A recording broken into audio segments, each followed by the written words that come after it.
And do you know what? When you stop what you're doing and listen to someone, what you're saying is, you matter. You matter to me right now because I could be doing other things, but I'm going to stop and listen to what you're saying. Okay, so step number one here, if we want to be intentional about the realization that everyone matters, is we have to listen. Okay, so step number two is we need to learn people, right? We need to learn them. We need to find out what makes them shine. I'm sure you've all heard of like the love languages and all this different stuff, but we need to learn what makes people click, what makes them tick, and then we need to dive in and help them to get to where they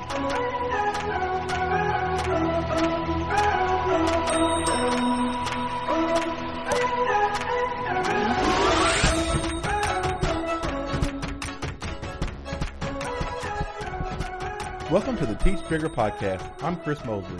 And I'm Chris Pratt. And this is episode 2 of the Teach Bigger podcast, Everyone Matters. And thank you for taking time to listen to the podcast today. We know that there are many choices out there, and we do appreciate you choosing the Teach Bigger podcast. All right, so we have a big topic today. Oh, it is big. Everyone. That's big. Because that not just anyone, but everyone. It includes everyone. So you today, too. Right. Today we're going to be talking about everyone matters. All right. So I have this kid at school, right? And he's a character. And he has decided that his answer to anything anyone says to him will always be the most all-inclusive answer he can give. So, for example, if you say, hey, what are you doing today? He'll go, everything. I'm like, okay. And he won't elaborate. That's the end of the sentence. He's done. So, where are you going? Everywhere. Who's your friend? Everyone. Right? Like, that's just how he is. But I think that's such a cool mindset because he's all about looking big. So, I just thought that was really funny. But today we're going to be talking about the fact that everyone in our lives matter. And this is a really foundational principle of the Teach Bigger mindset. So, this all stemmed from several years ago. I was sitting in church, and the pastor made a statement that's really stuck with me for all this time. He said, why do we do what we do? And he said, just think about it for a minute. Why do you do what you do? So I'm going to present that question to you. Think about whatever it is you do in your profession, in your family, the choices you make, why do you do it? And he said, we do what we do because people matter. Every person matters. And I think that's so interesting because it's something that it resonates with all of us. It's true, but at the same time, we often go through our day and don't consider that fact. So think about it. Think of that student that you have that never follows instructions, right? That kid really matters, right? Think about the parent that nags you all the time because every decision you make is wrong and you're out to get their kid.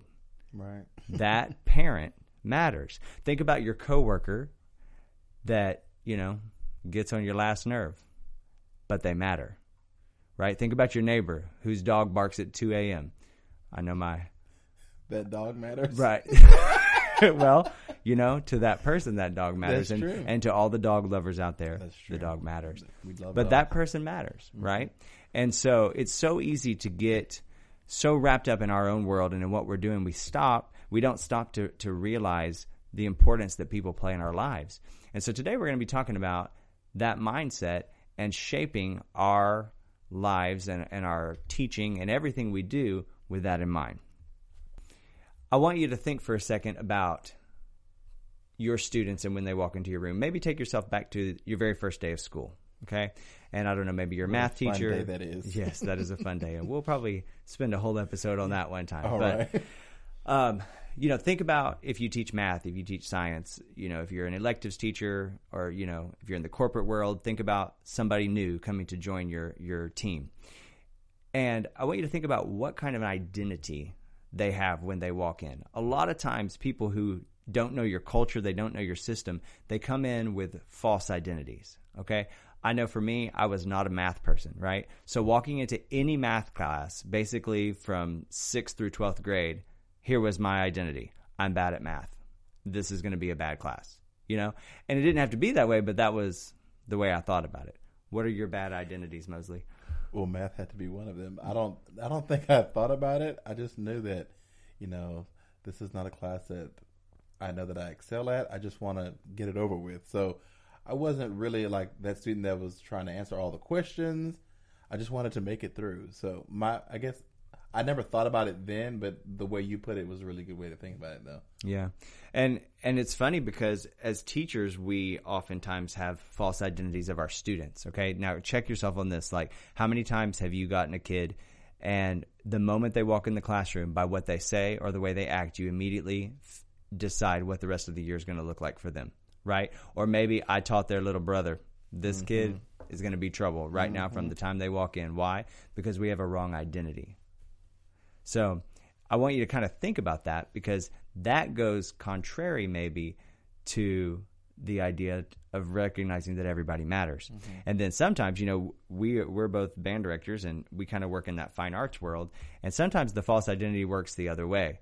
Like kids come in and they think, hey, I'm awesome at this. And it's like, maybe not as good as you think you are. So we have to kind of shape those identities. But, how you think about people is going to shape the way you treat people. And I think a perfect story of this was a few years ago when we were working together. We had an administrator that had a little saying. Right. When I'll go ahead and tell it. Okay, go ahead. So we were doing what we call tardy sweeps. And a tardy sweep is after the bell rings, what happens is all the teachers, they lock their doors. Right. And all of the children who were outside, they have to go all together, and you herd them up like cattle, and you bring them to or this like room. Cats, or cats, right? And you bring them to this room, the tardy room, and then they have to sit there. And then it depends if their offense was a first offense, second offense, third offense. They get logged in the system, and then tardies, or they get phone calls home or whatever. And so a lot of them were repeat offenders, if you will. Right. And the tardy room is not a place for pleasantries. Right. It's not a place where there's go to socialize and you're really happy to see them. It's like, okay, here, I'm tired of seeing you here. Go back to class. So right. And there's generally disgruntled children because in a child's mind, they're never tardy. They always had an excuse. Oh, right. Yeah. So, like the bell, like it caught them off guard. The same bell that they go to every class with. Right. But so anyway. This administrator, it was at the end of the day, and, it was middle school, and it was this one student, and, like, mind you, the school that I taught at my first 2 years, it was a challenging school, but the assistant principal, I guess he had had enough, but it was this one student was going back and forth and just had a lot to say, and the administrator said, this is mind over matter. And, I turned and I looked, I'm like, oh, where's he going with this? He was like, because I don't mind and you don't matter. I was like, whoa. And, the student, he kind of stopped for a second, and then he had some more lip, and then they took him off, And I didn't really think about it, because in the heat of the moment, like, he's just a kid that's troubled and he's, whatever. But, after talking to, to Pratt about that, it was like, what message did we send to that kid, and what is he going to, like, how is he going to view that administrator in the future? Because in that moment, you just said, I don't matter. Right. Like, I don't matter. So you're saying, like, everything I do doesn't matter, or like I as a person don't matter. It doesn't matter if I come to school. It doesn't matter that I'm like, you just said I don't matter, Right. So this kind of led us to conversations to talk about like mindset and, the perception of, what people like view, how people view you and how, what you think of them is very important to the ideas of teaching bigger. And one of the scary things about that as an administrator looking at that, I mean, that kind of shows you a little insight to his mindset. Really, he's not there to train the kids. Like, we're so quick to reteach content. Like if a kid doesn't get something right, it's like, oh, we need to reteach. And that's a big thing. It's expected that we reteach. Right. But for some reason, we never reteach behavior. We just punish it. Right? So, how long would it have taken to reteach that kid and train him to think the right way that he would have a reason to want to get to class on time? So, that's what I'm saying. Whenever we're talking about the fact that people matter. Everybody nods their head in agreement, but sometimes we don't treat people that way, and sometimes we don't think of our students that way or our colleagues, you know? So, you know, it's kind of funny because Mosley and I have a fondness for Charles Dickens' A Christmas Carol, right? Because we actually one time adapted that for a musical, and it was great fun for all. And, you know, as we wrote the script, we were trying to bring a little bit of contemporary language to the script. That way it would really reach with our students. And that was actually one of the phrases that we put that Scrooge would say to all his friends and family and coworkers. It was basically like, you don't matter. And that's really the way Scrooge was. And, you know, in our time is money and money is money. Right. In our day and age, nobody wants to be a Scrooge, you know, Right. but a lot of us walk around like a big Scrooge. So, you know, it's kind of an interesting thing, something to consider there, you know, and don't get me wrong. I understand. I've been there with you. Sometimes it's really hard to find value in someone, especially based on the decisions they make and the way they act. Right. But us as educators and us as people, we have to look beyond the struggles they're going through and the problems they're going through, and we have to realize, hey, this is my opportunity to do something bigger. I can step in and start to change this kid or this adult's way of thinking about the situation, about themselves, whatever it is, and I've got to start reversing that wrong identity and get them to realize, you know, you really matter and you have a reason to be here. And I kind of want to stop and also interject this. Maybe you as a teacher sometimes feel really overlooked, or maybe you feel like the administration doesn't notice the hard hours that you're working or whatever the case may be. But you have to realize, just as much as you want to adopt that mindset about other people, you've got to have that mindset about yourself. What you're doing really matters, and you matter to the people in your sphere of influence. So we have to start being bold, and we have to start challenging each other as a community of teach bigger people that you matter, what you have to say is important, and we need your contribution. And when somebody has wrong behaviors or wrong thinking, we've got to start to show them their value. Yeah, and I think this kind of leads into like mindset, because it's really easy to say, you know, everyone matters. Like, let's go get posters, and let's go march down the streets and say everybody matters. But to really understand that, you have to kind of change the way you think, because people are difficult, and I believe, you know, kids can really challenge you, and they're also difficult. So humans in general are difficult because they have mouths, you know? And so to be able to deal with people and to deal with kids and be able to help people and help kids, you have to kind of change your mindset. And so this is like personal speaking. I think the ability to work with people and or students can determine your success. There are many talented people, teachers, that they have a lot of information, they have a lot to give, but they're not able to work with either their coworkers and or the students so they can help them out. And so what you have to do is kind of start evaluating people, evaluate behaviors to understand what can you do to help them and to be able to work with them better. And I think if you evaluate your mindset and start to look at it differently, it really could have a positive effect on the way that you think. So, you know, you think about this when you go to an interview, because I've sat on both sides of the interview, like the interviewee and like the interviewer. Did I say that right? I think so. The person being interviewed and the person who needed a job. There we go. And, you know, when you're sitting in the chair, you know, being interviewed, you're trying to give all the right answers and things like that. Now, if I'm on the other side, you know, I'm thinking, hey, is this person, like, can I see myself working with this person? You know, like the ideals and the traits, the character traits and personality. Do I think that this person would be able to work with, easy to work with, coachable, able to, you know, bounce information off of? That's what I'm, as a, you know, of course, knowledgeable in their content area or whatever. But I think those things kind of, you know, that they go on in the mind of the person sitting on the other side of the table. And, you know, if you improve your mindset on how to work with people, you'll just exude that confidence and those type of things, and people will take notice of that.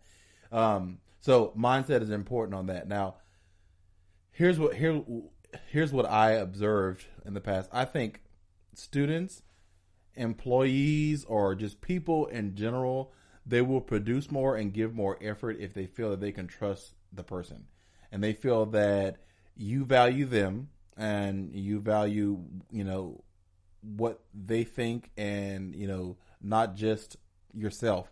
And I believe it does take time, because as people, sometimes we don't trust easy. So it does take time. So you have to be patient and you have to be persistent, so that, in the long run, it'll all happen. So if someone sees that they can trust me and they know that I'm there for them and I know that they matter, yes, then, we can work together, and I can open up the doors to help them wherever I can. So here is something that I've learned along the way. I'm not sure if you said it, Pratt, or I don't know, you can tell me. Is how people treat you is how they feel about themselves. Right. I think you might have heard that somewhere, but I might have heard it from you. Right. I don't want to give you full credit for that. Well, I'll take full credit. No, I'm just kidding. The way I've heard it said is this: the way someone treats you is a reflection of the way they feel about themselves. Right. So that's a good little point to kind of put the little Post-it note on that. Is how people treat you is a reflection of how they feel about themselves. So here's a good challenge for you. Okay, is one thing I like to do is just observe behaviors of people, of students, and just watch, how they do things, and, not judging, but just observe and see, hey, why are they doing these things this way? Why are they doing things this way? And maybe wonder okay, this is the reason why, or they're treating me a certain way, either negatively or positively. I can come up with assumptions this person feels this way about themselves just because of the way they're treating me. So if you have, let's say, students and they act out in your class, what you can do now is challenge yourself to evaluate, why is Billy acting like that? Why is he shouting out? Why is he throwing papers? Why is he kicking Sarah under the table? Right. So you can kind of, because you have to get to the root of the problem to, teach the behaviors that you want in your class. But first, you have to understand why they're doing those things, and that has to come with mindset and evaluating everybody. And that's the everyone matters idea. Yeah. Another thing to think about, because of course we're very student driven and student focused, because that's what we all do. But this really works on an adult level too. Yeah, when you're thinking about your coworkers, and maybe it's your supervisor, maybe it's an administrator, maybe it's just the teacher next door to you, and maybe for weeks or months now, it's just they're unpleasant. Mm-hmm. Look, we've worked with a lot of unpleasant people. And I've told people that, what? You were just really unpleasant. And you know what they do? They stop and they look at me and they're like, really? Yes, you're unpleasant. Now, we can fix that. But, sometimes you have to tell people. But that's just how people are sometimes. Right. And it's always because of something going on with them. Mm-hmm. And when you can stop and realize that, it helps you to not be so frustrated at the situation, but to dive in and say, what can I do to change this situation for this person? Personal testimony here, and this was really recent. And if you heard our first podcast, I told you about myself and how sometimes I come off to be. But if you haven't, check out the first podcast, and you can find it out. But anyway, so recently, this has to do with perception. I was at a convention and I was talking to someone who I previously made acquaintance with. Not close quarters, but we've got a close run with each other, and we were talking about some things, and I told her, how I perceived her the first time we met. I said, you come off to be this way and this way. I'll tell you. I said, rude and kind of short, and I guess she didn't realize that she was coming off the way I was, I said condescending, she's like, really? I'm like, yeah, and so we talked. She's like, well, I do apologize. I didn't mean to come off that way. And we were immediately best friends. I mean, we hugged and, right. So sometimes people don't realize they come off that way, or sometimes they're just in their zone and stuff. And sometimes you have to, be bold, and not in an ugly way. And I wasn't ugly to her. And in fact, she asked, right? And we just kind of, talked about that.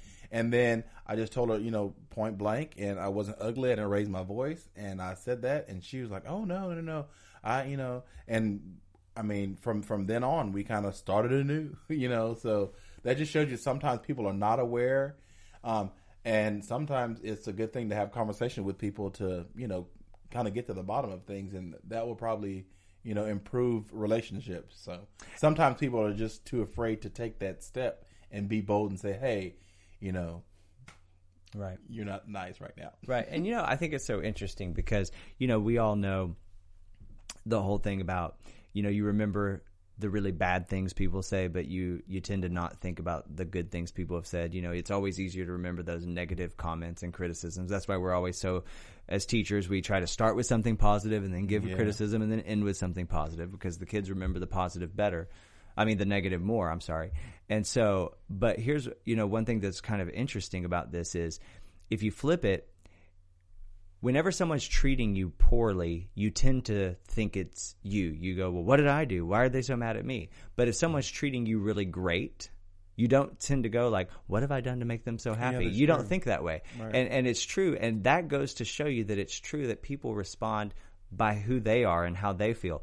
Whenever you're excited about something, whenever you're passionate, whenever you're happy, it's like all of a sudden everybody's your best friend. You want to just tell your story. You want to involve people. You want to say, hey, how's your day going? And everything's beautiful. Why? Because on the inside of your brain and in your heart, you're feeling good about things, And most people don't look at that like, wow, what have I done to make them happy? They don't look at it that way. But on the flip side, when you're having a bad day and you want to take it out on everybody, you tend to go, well, what did I do to make them upset? So I'm kind of sharing that because I feel like there's some people that probably you're offended at some people because of the way they treat you.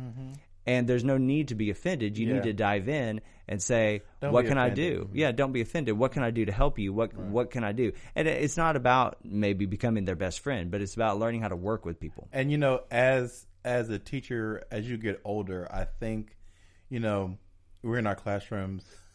We have this idea, you start your first year and you're like, I'm going to get my room set up. I'm going to have my bulletin boards up here. I'm going to have the chalkboard over here. I'm going to write the objective. And then they're going to come in. I'm going to teach them. It's going to be great. And then, we're going to make magic and it's going to be great. I'm going to get the highest test scores and I'm going to get teacher of the year. Right. I'm going to get to go to a conference and all this, and then the kids, you're teaching and things are not going the way you want them to go. Kids are like shouting out in class. They're throwing things, whatever. Kids maybe are ugly to you for some reason. And, it's like you're messing up my dream, Right.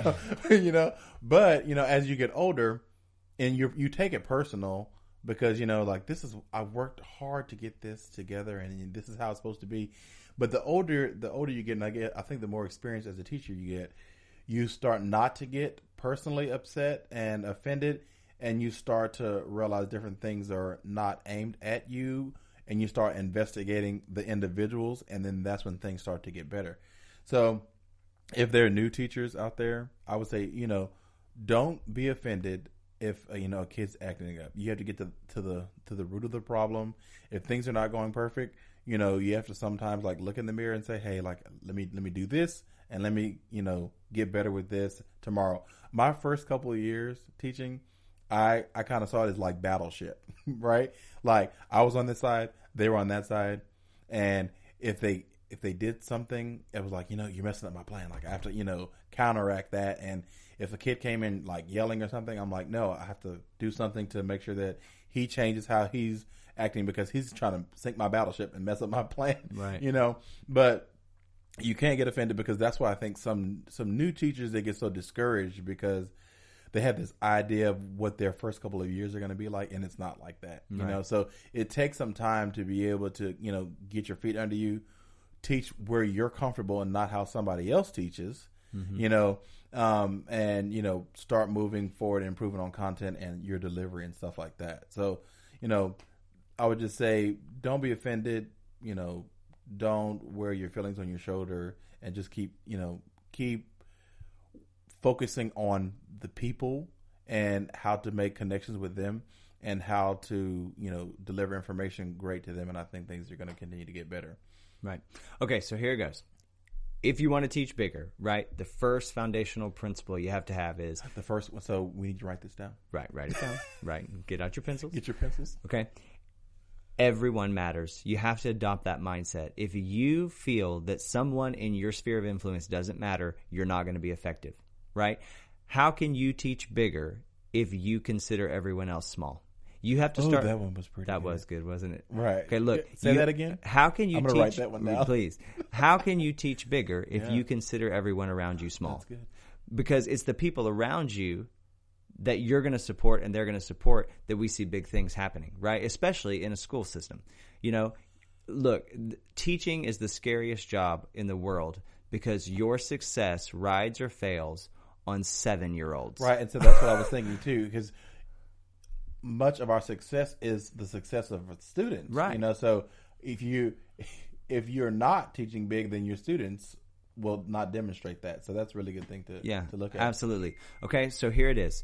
If you're going to teach big, then you have to make sure that you encounter the reality that everyone matters. Mm-hmm. Okay? So I want to give you 4 points today to help you start to shape this into the way that you lead and into your thinking so that you can kind of have some checkpoints to say, am I fully realizing the fact that everyone matters? So, okay, here we go. Mm-hmm. Point number 1. Ready? We're going to listen, right? You have to listen to people. You have to learn their story. You have to get to know people. And look, those kids that are challenging to you, those parents, those coworkers, I heard someone say this once, and I thought it was pretty powerful. Everyone's easy to love when you learn their story. You know, everybody has a story, and we have to start diving in, and sometimes it takes time to understand the fullness of somebody's story. But when you start to get to know the people around you, and of course I'm talking about, you know, positive, appropriate relationships in every way. You know, you're being wise, you're being a professional, but you're getting to know the students in your classroom, you're getting to know your coworkers, and you're going to listen. And that takes time. Yeah. It takes time to listen. One time we went to this training, right? And it was one of the most awkward trainings we ever went to, but it was very powerful and impactful. I don't know if you've ever heard of I can't remember exactly what it's called. It's like the eye-to-eye challenge or something like that. Oh, that one? Right. Oh, man. Okay, so what happens is this, and you can try this, and if you're married, I would encourage you to try this, and I promise it will make for some uncomfortable moments. Yeah, but, you know, you can do it with a friend, you can do it with a coworker, whatever. But the objective is this. You sit facing someone, right? And you sit where your knees touch each other. Knees are touching. Right, your knees are touching. Mm-hmm. Okay? And so then for 1 minute, you've got to turn on a timer. Was it 1 minute? I think it was more than 3 minutes. It was 3 minutes. Okay, 3 minutes. Sorry, excuse me. So for 3 minutes, you just look into their eyes. Now, it doesn't have to be romantic, although maybe some of you think that's a good opportunity. But right. And we're not saying do this with the kids. No, by all means. Well, a special announcement. Please do not try this with the kids because that is awkward. And we don't want any calls saying, well, they told me to do that. This is right. This is more of a lesson for you. Okay. Find someone that you trust. Yes, okay. An adult. Find a coworker, yeah, a spouse, whatever. And so you're going to get knee to knee with them. And then for 3 minutes. And they played music too. They did. They played music. You could or could not do that. I guess that's up to you. And it doesn't need to be romantic music. It can just be elevator music or whatever, whatever. Right. But you're going to look into their eyes for 3 minutes and you can't speak, right? Mm-hmm. And you just look at them. Yeah. And that's very difficult if you've never done that. Did they say something about not moving either? Well, I mean, you have to keep your eyes open, and you can't really respond. It's just you just sit there in stillness and silence, and you look at the person. Mm-hmm. But after that 3 minutes, it's like, yes, it's extremely awkward, but it's somehow when you walk out of that, you're ready to engage in a conversation with that person because you feel like there's more to you than what I was thinking. Did we talk to them afterwards about some things? Yeah. I think we did. We did. Before or after, I believe. I think after we shared with them why we taught, why we were teachers, like what was important to us, why we were where we were. Right. And so that professional development, it definitely got us out of our comfort zone, and it was really good. And we remembered it because we had to do something that was uncomfortable, So think about that when you go to those professional developments and you have to do things that are uncomfortable. Right. Those are for the best sometimes, because we kind of want to go there and, be comfortable and sit, whatever. But they make us get up and we're like, oh, I have to leave my friends. Right. Kind of like the kids. Yeah. But, we had to do something uncomfortable and we were all paired up with someone that we didn't know. Right. Right.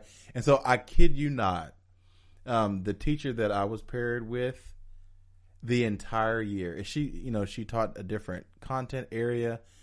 I mean, every time we saw each other, it was like, hey, right. Even if it was short, it was like, hey, like we shared a special bond. It was so weird.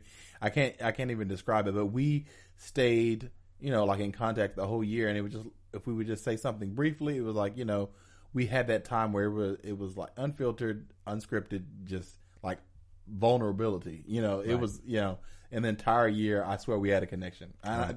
This is not an ad to get you to do that. This is how I really felt. So, right. Yeah. I'm glad you brought that up. So it's about stopping and taking time to listen. Now, look, you don't have to stare in somebody's eyes for 3 minutes to listen to them, right? And it wasn't awkward. Yeah. Now, I'm sure there were a lot of people who are awkward, but it was really weird how those 3 minutes, I'm like looking at a stranger, but it wasn't awkward. It was very revealing. Like, you got some things from that moment, and right. It was very powerful. Right. So, I want to challenge you to listen. And that means you've got to sometimes stop what you're doing. And I have to check myself on this all the time because I'm busy and I'm not very good at multitasking. Yeah, he's not. Let me tell y'all. I'm glad that you asked. So I worked with him for most of my career, and we're really not like coworkers. We're more like family. And I know when he's not listening. Right. So he can't type and like have a conversation at the same time. And sometimes he'll give these really short answers and I'll just stop talking.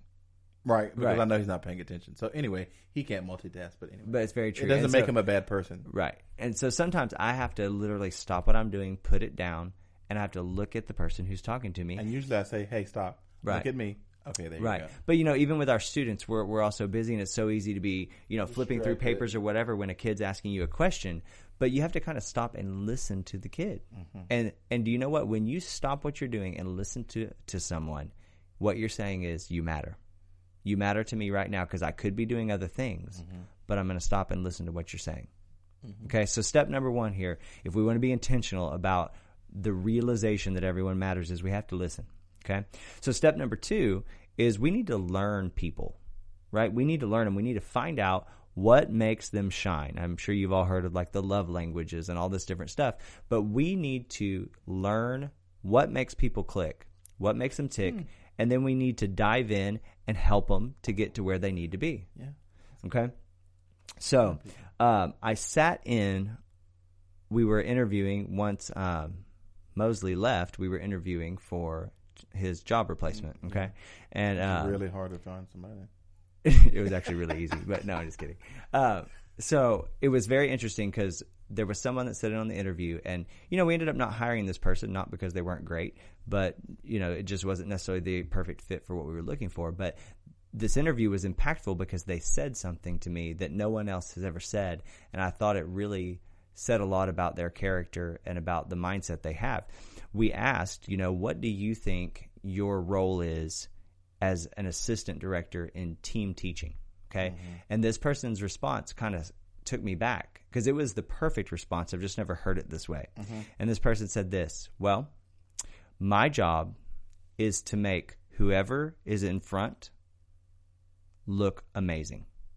So if the head director's in front and they're teaching the kids, I'm backing up everything they're doing, and I'm saying they're the best. Listen to them. They're amazing. And he goes, in turn, when it's my turn to be on the front, I would expect the person that I'm working with to do the same. And that's my view of team teaching. Mm-hmm. And I was like, man, if we could all view our lives that way, that we're constantly saying, what can I do to make this person look amazing today? Like if you went to school today and you thought, what can I do to make the teacher next door to me look amazing today? What could I do to make my students look amazing today? You want to make your students look amazing, right? Right, because of course. It's a reflection of you. Of course, right? But we don't think that way. I know we don't. We think about, it's my evaluation. How do I look good today? Oh, we got a test score. Mm-hmm.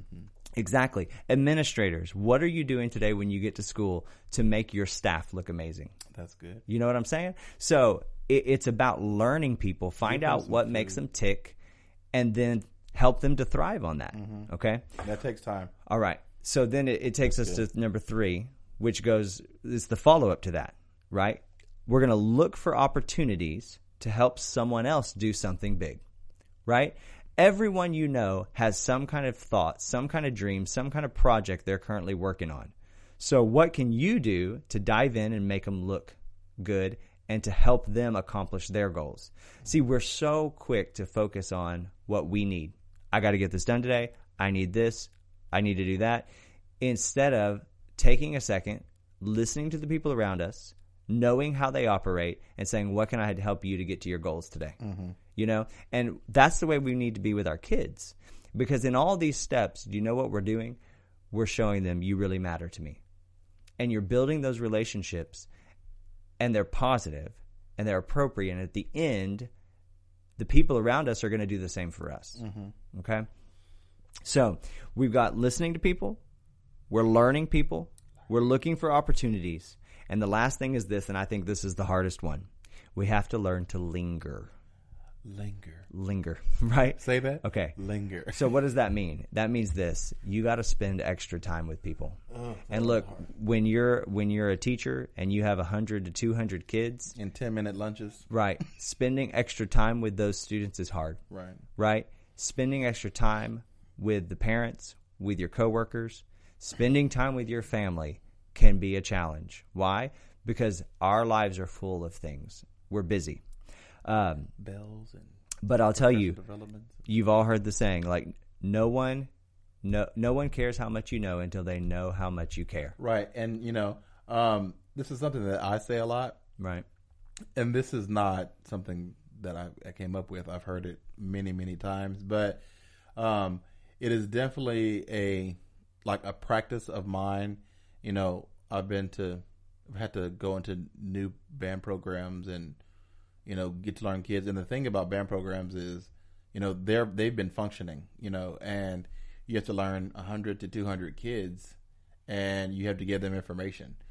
And what I found is that every time that I go to a school, the first thing I make sure that I do before I can, give information and they really truly receive it is I have to know each of the kids. I have to know their name, at least know their name, know something about them, engage them in conversation. So whenever I'm in front of them and I say, hey, this is what we're going to do, they know, hey, yeah, he knows me. Yeah, I'll do that. Right. And the more I go to the more schools that I went to, the harder I tried to make sure that was done as quick as possible, because I found that, it doesn't matter how much you know, if the people that are on the receiving end don't think you care much about them, they won't truly receive it, And I can give you a pretty good example of this. This is an administrator, and I'll just go ahead and say it. He's a principal at a school that I was at, and since I was at many schools, we'll leave it at that. Right. But it was a principal, and I've worked with several principals, and I'm big on personality, and can I go up to you and have a conversation?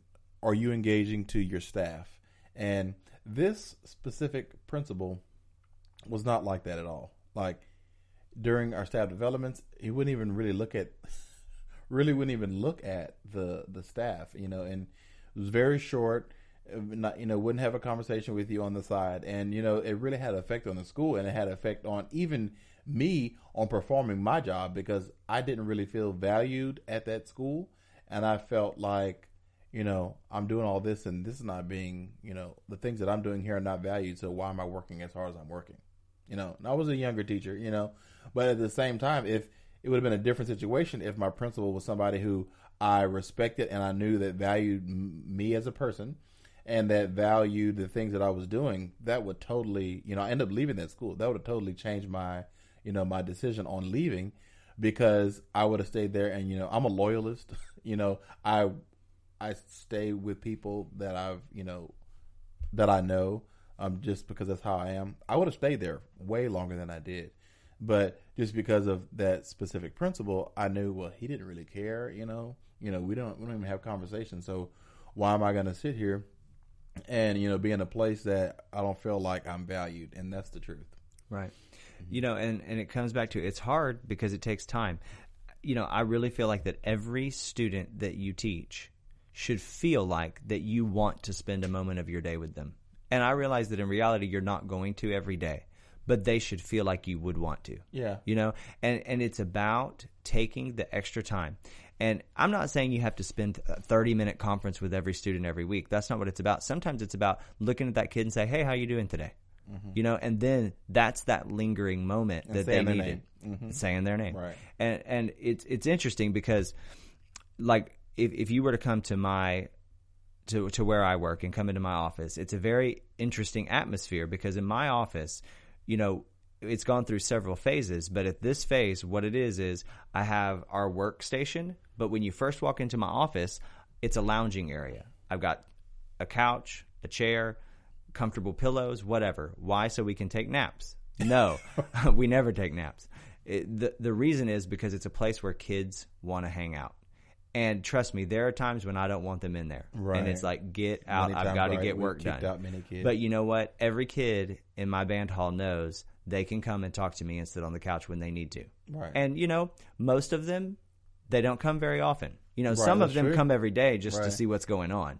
But it's not that they take advantage of it. It's that they know it's available. And they know if I need to talk to Mr. Pratt, I can.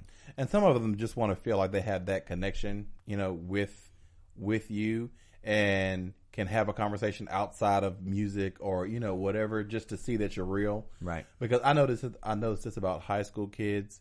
They just want to know that you're a real person. Right. You know, and want to know what you do outside. What do you do for fun? Do you play sports? Do you like, you know, video games and all that stuff? Right.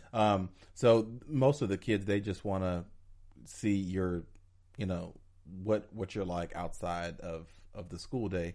And so many of them just come in there just to chat, and we have to kick them out a lot. And they, you know, they're used to it, but they love that. And that's really why we could get so much out of the kids, because they know that, you know, yeah, we'll spend extra time, you know, talking and stuff like that. When we have to get down to business, you know, we get down to business. So Right. Okay. So, are you ready? yeah. So are you ready? Okay. So this is the time. This is story time, ladies and gentlemen, boys and girls. Go ahead and stop what you're doing. Go ahead and come and sit on the carpet. All right, hurry. The people at the front get the best view. And all right. All right. So this is story time, and we know that you love this time. So at the school that we recently worked at, there were, and this could be any school, but there were two students that they found themselves pretty close to us, I believe. Yeah, and you know, the thing is, they were both seniors. Yeah, they were seniors. Right, and you know, they were men's men. You know, Yeah. good old boys. Uh-huh. You know, and they were great kids, and they're a big part of the program. And generally, they were great children. Like, never a behavior problem. Do anything you ask them to do. Hey, I need you to move this equipment. Hey, can you stay late and do this? Yes, sir. Yes, sir. We'll be there. Done. No complaints. No problems. Yeah, and they came like a package deal. Like, you would always see one with the other, kind of like me and Pratt, you know. Right. So they were always together. So they kind of, you know, thought on the same wavelength, I guess, you know. Right. So. And so, you know, from time to time, maybe once every week or every couple of weeks, they'd come in and hang out in the office and tell us about, you know, their week and what's going on, and we'd all sit and chit chat. Joke it was around, great. yeah. Right. So, you know, as the year goes, things are getting busy. We got contests, we got trips, and it's just nonstop, day in and day out. You know, we're getting there at, you know, 6:30, 7 in the morning. We're leaving at 9:30, 10 at night. Last cars for 4 or 5 the weeks. last You cars. know, The and it's janitors just say, "Are you gonna lock up?" The janitors are like, "Can you close up, please?" Sure. Yeah. You know, and so there's just lots going on, and you don't really think about it. It's just you're in the zone and you're going. And so we start noticing over the course of a couple of weeks, like, these two boys are starting to kind of become a little rough around the edges. Right. And so we, as teachers, well, me and Pratt specifically, we always observe kids and we say, okay, like, they're doing things, and we might not address it like right on the spot, and we never address it publicly because we don't try to embarrass the kids. But we always, you say, okay, you know, like, have you noticed such and such? And we'd be like, yeah, right. They haven't. So been. Yeah, like, why has so and so been shouting out answers Right. in class? Yeah. Like, they Did don't you notice ever that do they were late and they just came in here and whatever? Yeah. You notice that they left early and stuff like that. Right. Yeah. So what happened was, yeah, you know, like, hey, everybody was staying today to clean up and that person wasn't there. What happened? Yeah. So, or you're supposed to be here and you're the only two that are not in the area that you're supposed to be. You're like doing your own thing type of thing. Yeah. Right. So we went to a contest, and at that contest we said, it was at a school, and there were some fast food restaurants across the street from the school. So we specifically said to the kids, do not cross the street. You have to eat at the concession stand in the school. We're staying on this campus, whatever. So, through the course of the night, it's about 4 or 5 hours that we're there at the contest. And through the course of the night, we hear word back that these two students decided to leave the campus and go across the street to a fast food restaurant. Right. So, I look at Mosley and, okay, what are we going to do about that? Okay. So, we didn't say anything to them because they came back. They thought we didn't know a thing. Mm-hmm. They were back in time, out of sight, out of mind. Nobody knew. Well, and then the same kids, when everyone was inside, waiting for the results and everything, these kids had decided they were going to go out and just be by the truck and just kind of hang out and stuff like that. So a couple of things had kind of caught my attention because this is back to the battleship. Like, you're moving and these moves are not expected. So I'm trying to say, like, what are you trying to do? And so, I didn't say anything. It was like, okay, what are y'all doing out here? Are y'all supposed to be out here? Okay, well, all right, well, just go ahead and put everything up and let's go ahead and close this truck down and whatever. And of course, my first reaction is I'm ticked off. I'm mad. I'm ready to send them to, in-school suspension. Like, this is ridiculous. Give them a whooping. But we both kind of talked about it, and we had to stop and say, wait a minute. The way people treat you, and is a reflection of something else going on. And it wasn't just this one day. It was several things that kind of, led up to this. But this was by far like the most bold move. Rebellious thing. Yeah, there you go. So the next day, at school, we call them into the office separately. Yes. And that's different. That was important. Right. So, we talked to one, and he's very apologetic. I know I shouldn't have done it. I know I was wrong. Right. And sincerely we felt, he just did a high school kid thing, So then we called the other one in, but this conversation went a little bit different. Mm-hmm. And so we called the other one in, and I would say of the two, the second one we called in was much more of the pleaser of the group. Mm-hmm. Like, he would never want to do anything wrong, but here he was having done something really wrong. Right. So we confront him on it and whatever, and he's just sitting in silence. And it's an awkward silence because we don't know what he's thinking, and then he starts to cry. Mm-hmm. And now this is like macho, good old senior, fixing to graduate, like good kid, macho boy, probably never cried in public in his life. Right. And he's sitting there in front of both of his band directors and crying. Mm-hmm. And we're like, what's the matter? And he's like, look, the whole thing is this. We just feel like y'all haven't been paying us any attention lately, and it's the only thing we needed, the only thing we knew to get your attention. He said, I felt like we were close, and then we don't kind of, we don't really hang out anymore, And I'm like, did you hear what he just said? Right. And literally he said, it's the only thing we knew to do to get your attention was to do something bad, so that way you'd have to talk to us. And so here you are talking about like two of the best kids we've ever taught, most helpful kids, all for one for all, like stellar band kids, right?